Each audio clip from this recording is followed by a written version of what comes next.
Faço uma excepcional noite e nós vamos destruir as crenças de escassez. Esse prédio eu gostei porque é o seguinte: o que é o problema da escassez? A escassez é um círculo e você está dentro dele. E quando você ousa sair desse círculo, existe uma força muito poderosa que te puxa de volta. Então você quer dar um passo para fora desse círculo, você vai descobrir que saindo desse círculo você não achou a liberdade, você achou outro círculo. E aí você fica doido, porque você fala, eu tenho que sair daqui. Tem outro. Você sabe o que tem depois desse, né? Outro círculo. Pablo, isso vai acabar quando? Então, por que nós somos escassos? A escassez ela começa quando você não entende plenamente quem é Ele, no caso Deus, e quando você não entende quem você é, e quando você não entende o plano que você está inserido. Vamos prestar atenção nessas três coisas que são exponenciais elas. Entender quem Ele é em plenitude, entender quem você é em plenitude, e entender aonde você está inserido em plenitude. Vamos lá. Algumas perguntas que mexem com a escassez das pessoas. Você desde pequeno aprendeu que se não fizer, se por exemplo gastar água, a água vai sumir, sim ou não? Isso é uma completa besteira. O máximo que você vai fazer é sujar a água, e aí a água vai descer nos lençóis. Essa água sozinha limpa. Eu sei que o que fazem aqui numa cidade como São Paulo, no Tietê, inclusive se eu for prefeito de São Paulo, eu vou limpar o Tietê, eu prometo. Prometo mesmo, eu vou limpar. Já vou pegar aqui, eles já estão terminando de limpar e fico só com o finalzinho. Dá para limpar. Se fosse japonês, 3 meses estava limpo. Aqui vai levar uns 18 anos, mas já está andando bem. O que é o grande lance? A água não está saindo do planeta. Deus criou camadas de proteção de tudo que Ele criou aqui. E não tá vindo aliens aqui pegando água. Não está vindo aqui pegando gente. A escassez ela é tão forte que o desenho que ela está na sua cabeça é como se as coisas fossem acabar de fato. E não está acabando. E quando você entende isso, você começa a ter plenitude do plano que você está inserido. O que está na verdade é um monte de gente trocando regra de jogo para te mostrar que você não pode ficar gastando os recursos, que os recursos é deles e não o seu. Porque eu digo que você entendendo faz o mínimo sentido você preocupar com nada disso. Você não precisa ser um imbecil criando esgoto. Mas você tem que entender que a terra por si só, ela se regenera. Eu te garanto, olhando para você, você veio do pó e vai virar adubo de novo. Você pode ser a pior tentação que tem aqui, mas vai voltar para o pó. A própria terra tem esse ciclo. Então não faz sentido você ser escasso sabendo que o recurso que está aqui é ilimitado. Aí alguém fala, não é, é. Vou te explicar por quê. Porque enquanto existir semeadura e colheita, tudo que Deus criou na terra é ilimitado. Se não fosse, se Ele tivesse chegado com a caixa de verdura e a gente comia uma verdura e ficar sem aquilo, não fica. O que você come vira esterco. Você vem do pó, você vira esterco. A água aqui começa a escorrer de cá. Se não vem da parte de baixo, a nuvem empurra essa água e joga em outro lugar. Toda vez que eu vou, uma pessoa fala, quando sobe 41 mil pés, passa dentro da chuva, turbulência, passa 41 mil pés, a gente fica olhando para a tempestade assim, ó. Aí a pessoa fala, mas como que isso é possível? Eu falo, não, isso desde o dia que Deus criou o céu, a terra e o mar é de jeito. Sempre a tempestade, ela está até uma altura, acima dela o sol está raiando, normal. Todo dia é de jeito. Não, mas não é possível, todo dia. Você pode estar 100 dias debaixo de chuva e de tempestade, que todo dia o sol está normal lá em cima. A sua capacidade de não entender plenamente uma coisa é absurda. Você pensa que aquele dia não tem sol, às vezes você fica triste porque o sol não saiu. O sol está lá. Só que você não consegue enxergar porque está muito baixo, ou por não ter compreendido que ele está lá. Ele continua lá. Vocês já viram quando você já foi uma vez para a praia e não passou protetor e tinha uma grande sombra e mesmo assim você queimou? O sol estava lá. Mas foi na sombra. Pois é, na sombra também queima. Falta de plenitude de entendimento de certas coisas vai fazer você queimar na sombra. Aí qual que é o grande lance para destruir esse negócio de escassez? Eu não prometo e nunca vou conseguir prometer isso, destruir isso por completo aqui na vida. Mas vou te prometer uma coisa. Dá para deixar essas bobeiras de criança ir crescendo, amadurecendo e vindo comigo aonde eu estou indo, porque eu não sei onde nós vamos chegar com isso. Porque a escassez tem níveis. Fala assim comigo, escassez tem níveis. Eu criei uma outra figura, que é um prédio de 30 andares. Você que é 100% escasso, não sabe que o prédio é seu, e nem tem posse, nem acesso, você fica do lado de fora. Você nem entrou no prédio, então aqui tem um muro aqui do lado de fora, nem entrar você entrou. Então quando você não tem plenitude, não tem entendimento da plenitude sobre Deus, sobre você mesmo e sobre o plano que você está inserido, você nem sabe que o prédio é seu e nunca foi lá. Vamos para a primeira onda de rompimento. Você sai desse circuito aqui, ó. Primeira bola que você está, com todo respeito, é a bola do seu pai. Você veio da primeira bola. Você sai de lá sem saber como que saiu. Segunda bola que você está é o útero, a barriga, a bola da sua mãe. Amigo, você não está entendendo, é um circuito fechado atrás do outro. Então você vem fisicamente da bola do father, depois da bola da mother, depois você entra dentro de um berço, é outra bola, e depois você vai para um sistema de ensino, que nem é sistema de ensino, é de criação, igual de bicho, vai ficando aí junto com os outros. Criação de filho é uma bola, você fica nela, só o seu pai e sua mãe, eles ficam em paz só para você não morrer, não sei se você sabe.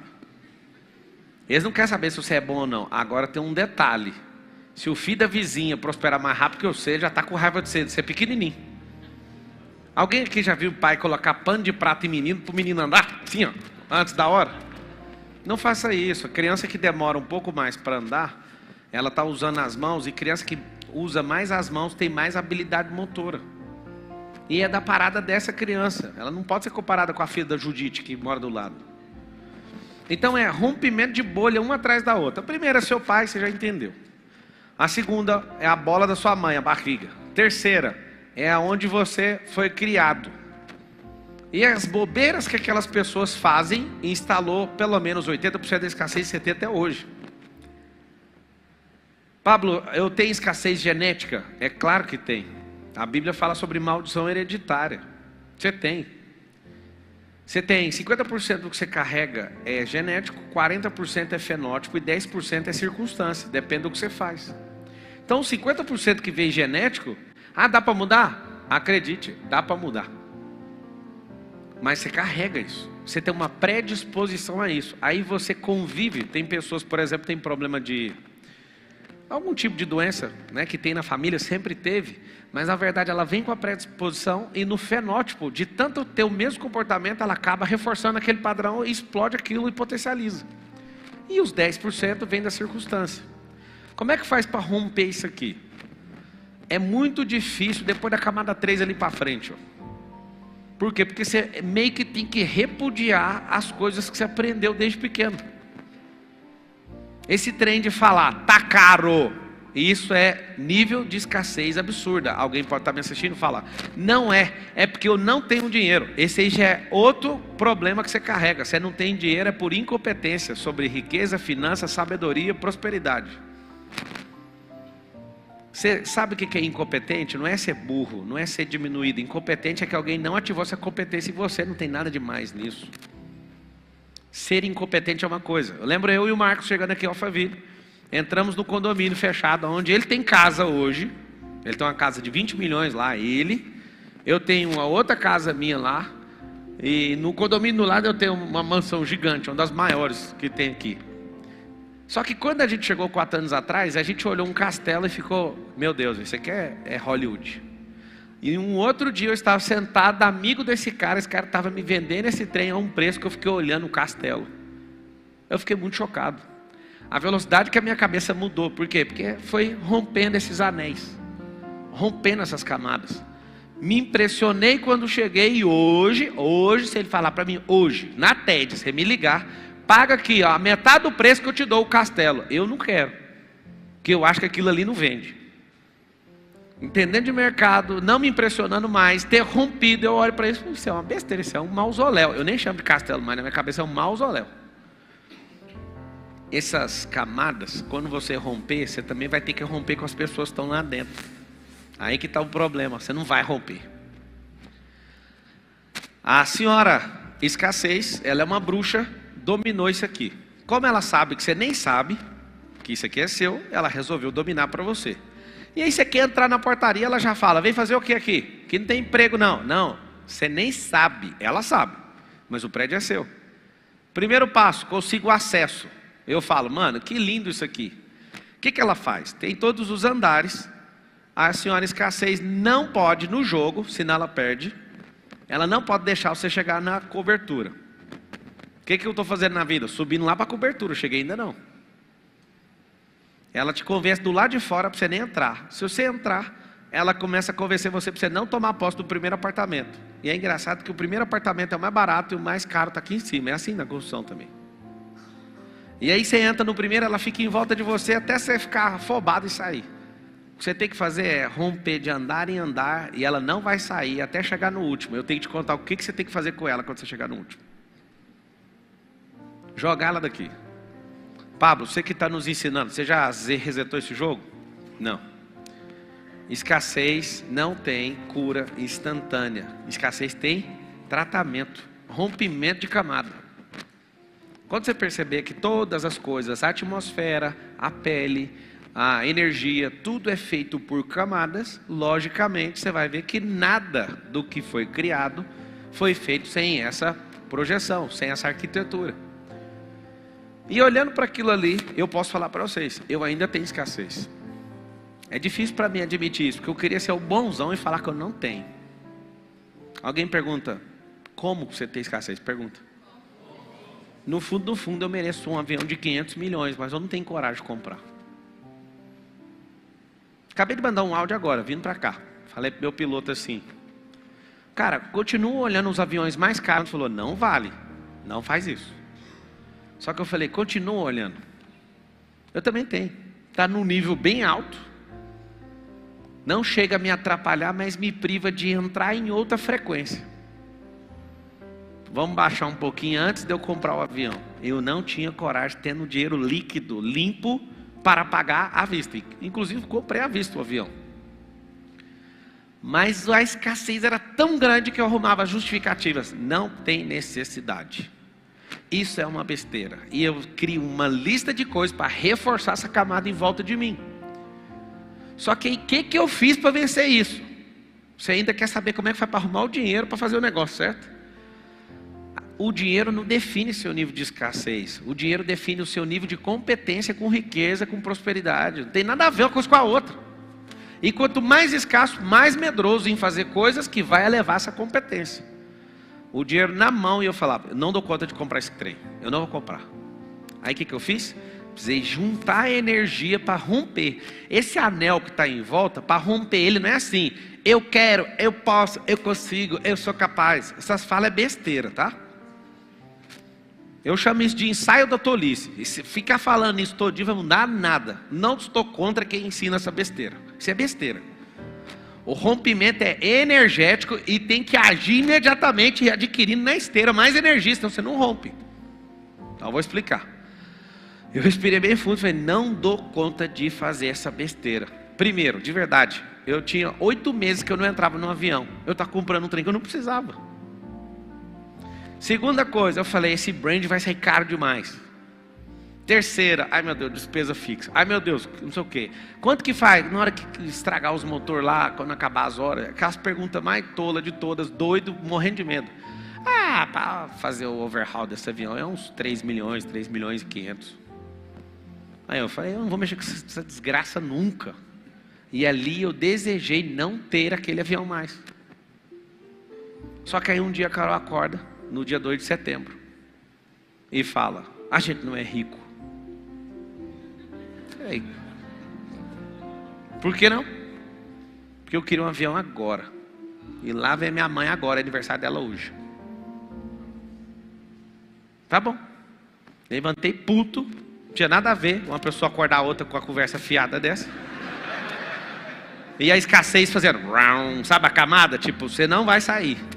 Você pode ficar putinho, mas você não vai. O que eu fiz? Contei uma história para o meu cérebro para ver se ele deixava eu sair de boa. Chamei meu amigo Janguier Diniz, me presta seu Phenom 300. Chamei Kaiser, chamei o Zanon, Chamei todos os amigos que tem avião. Todo mundo. Não vou contar quem, mas só um emprestou. E o que emprestou falou assim: paga o preço do táxi aéreo e dá um desconto. Aí, como o avião dele é o mais caro de todos, ficavam 100 mil reais para enviar a sogra. Aí eu anotei. Tá bom. Nesse dia, eu virei para mim mesmo e falei assim: eu não dou conta de comprar esse avião. Eu não sou macho para isso. O que eu vou fazer? Eu vou me dar um presente. Eu vou comprar uma McLaren. Aí já chamei todo mundo nos grupos e pá, quanto que é a McLaren? 3 milhões. Falei, aí eu tive coragem de comprar, porque eu também não tinha. Talvez você fica vendo, o cara é um playboy. Não, o cara está só desbloqueando. Filho. Tenha paciência com as pessoas. E não tem nada a ver com a fome do mundo. Depois eu te dou uma aula que a riqueza que eu tenho não vai mudar nada da sua conversa. Você que tem que dar comida para os outros lá na porta da sua casa. E aí eu falei, eu vou comprar McLaren. Olha o que aconteceu. Eu fui somando 100 mil, mais 3 milhões de McLaren. Aí eu falei, eu ainda não tenho energia para fazer isso. Dinheiro eu tenho. Mas energia eu não tinha, eu não dava conta. Saí umas 11 horas aqui da empresa, fui na casa do Marcos Paulo. Marcos Paulo, preciso de 2 milhões seu para você entrar de sócio no avião. Marcos Paulo, eu não preciso, eu não vou, isso é besteira. Tá.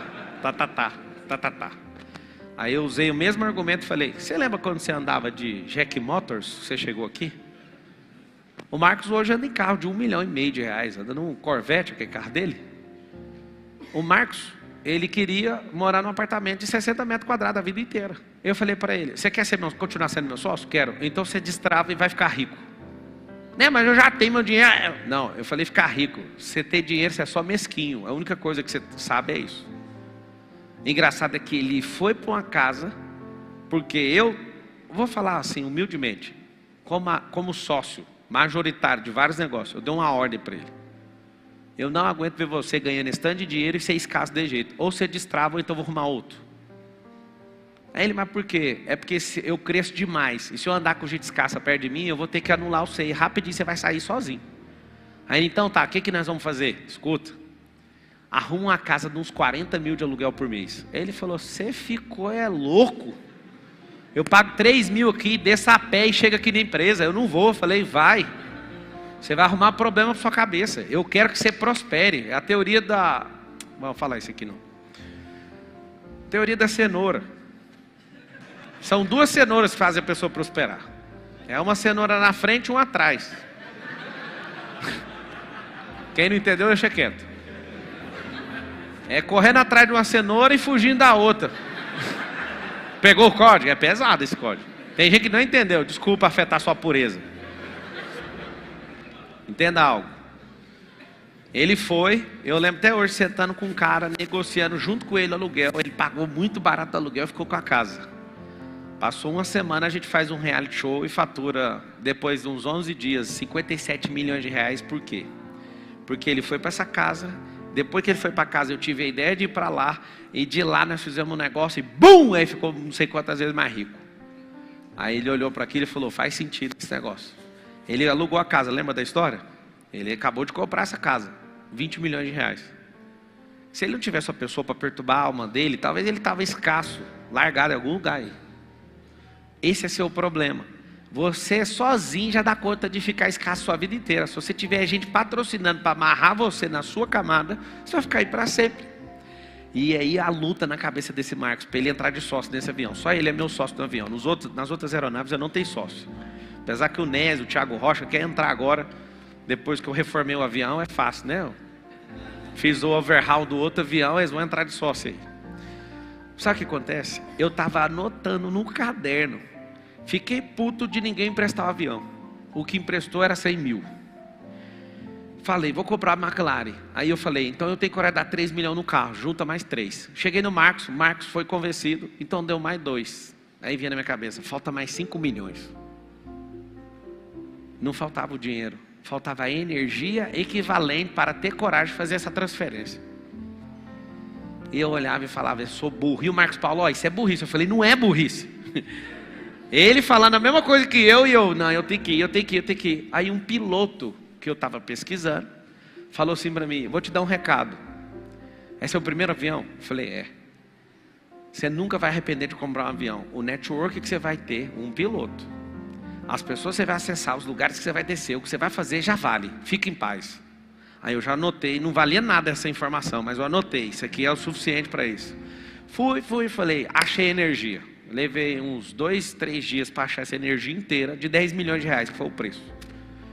Quando eu compro o avião, o Marcos tem 20% do avião. Eu olho para ele e falo, vamos comprar um helicóptero também? Na mesma hora. Acabou de fazer a TED, aí nós Rio, bateu, bate aqui, nós vencemos demais. Ó, ex-feirante, ex-calcenta, agora de jato, quitado, que essa conversa de quitado é de pobre, você já viu, né? Todo pobre fala quitado. Sabe por que pobre fala quitado? Porque rico faz financiamento do BNDES. O pobre fala quitado essa McLaren, né? Então você é pobre saindo daquela camada 3 ou 4 ainda. Então vai escutando. A gente acabou de comprar, eu viro para ele e falo, vamos comprar um helicóptero. O helicóptero, mesmo preço do jato. Aí ele falou, mano, vai ficar louco. Eu falei, é isso que eu quero. Eu lembro até hoje, nossa primeira saída assim, ó, na primeira semana, eu falei para ele, nós vamos comer pé de cachorro e nós vamos mudar a nossa cabeça. O que é pé de cachorro lá no Goiás? Você só fica na rua. Aí eu lembro as contas chegando, de combustível do helicóptero, 250 mil. Jato, 500 mil. Aí eu olhava para ele e falava, nós precisamos prosperar. Sabe o que acontece? Eu fui orar e falei, Deus, eu fiz uma besteira. Porque eu podia estar multiplicando esse dinheiro e eu enfiei nisso. Aí ele falou assim no meu coração, vou te dar a maior rede de escola que tem, e você vai usar esse avião para ir abrir nisso. Eu vou te mandar em lugares que você não sonhou. Aí começou, eu falei, agora eu entendi. Por que você não falou antes? E aí o jogo só vai ser revelado no percurso, mas eu não sei explicar, tinha que fazer isso. Um dia, 1 ano ou 2 anos antes, eu falei num MDP nos Estados Unidos. Meu sonho é chegar com esses amigos aí, todos com avião no hangar. Realizou ano retrasado. Cheguei no hangar, estava lá os aviões de todos eles, uns 10 aviões. E a gente foi para um evento e foi muito louco. Aí o Kaiser, o próprio Janguier Diniz, o Cacá Diniz, todo mundo. Que louco, todos os aviões de todo mundo aqui, todos, 100% tem uma história de ter vindo de baixo. É por isso que é muito louco, porque para ter um avião você tem que ser herdeiro na geração passada. Pra você sustentar um avião, comprar um avião você compra, mas sustentar um avião você tem que ser herdeiro na geração passada, nessa não. Essa é uma geração da equalização, onde qualquer pobre pode ficar rico de verdade. E pode ser da pior categoria, pode ser ruim. Não precisa de 6ª série, nem de 7ª, até 5ª já vai. Estou te falando. Só que o seguinte, como é que faz? Não é quem fez a escola, é quem rompeu a escassez. A escola ajuda a reforçar esse anel. O que vai acontecer? Você vai para a escola, alguém está te ensinando a ser rico, administrador? Alguém está te ensinando? Alguém ensinou na escola a ser investidor? De maneira nenhuma. Lá tem um reforço nesse anel. Já te contei, o primeiro sai do seu pai, o segundo sai de sua mãe, o terceiro é a criação das pessoas que têm autoridade sobre você. O quarto anel é da escola. Tem um lugar que era para fazer você prosperar sobremaneira, inclusive negociam muito bem em vários lugares, mas colocam o medo em você e colocam a repulsa sobre o dinheiro. Eu falei de qual lugar? Religião. Igreja não faz isso não, igreja é viva, é gente. Religião. Religião atormenta para tomar seu dinheiro e faz você ficar com medo de mexer com isso. Então passa para nós que nós não tem medo. Não quero falar mal, dízimo é legítimo, a oferta é legítimo. Legítimo para quem está na comunidade. Nunca deixe de ofertar, que é um princípio. Lembra sempre disso.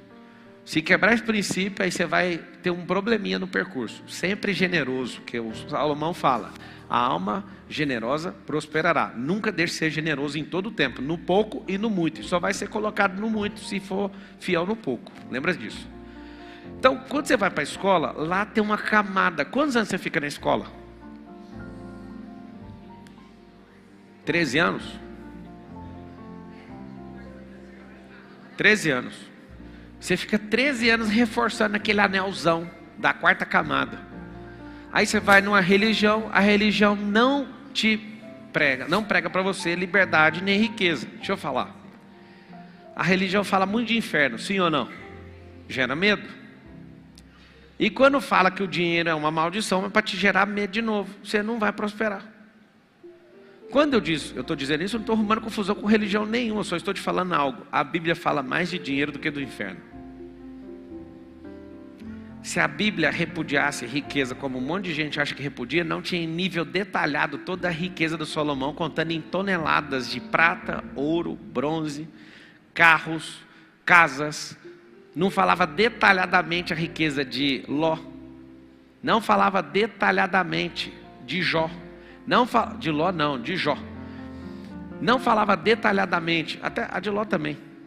Não falava detalhadamente a riqueza que o povo de Israel carregava, detalhadamente. Se a Bíblia repudiasse a riqueza, Jesus não teria um discípulo oculto chamado José de Arimateia.